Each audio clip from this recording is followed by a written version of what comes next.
P मतलब 90 degree, 90 degree है P का मतलब 90 डिग्री।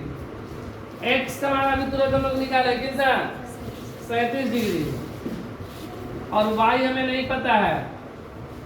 इन दोनों को जोड़ देंगे 7 9 3 12 127 प्लस y बराबर 180, y बराबर 180 माइनस 127, 10 में से 7 गया 3 और 7 में से 2 गया 5, 53 डिग्री आंसर।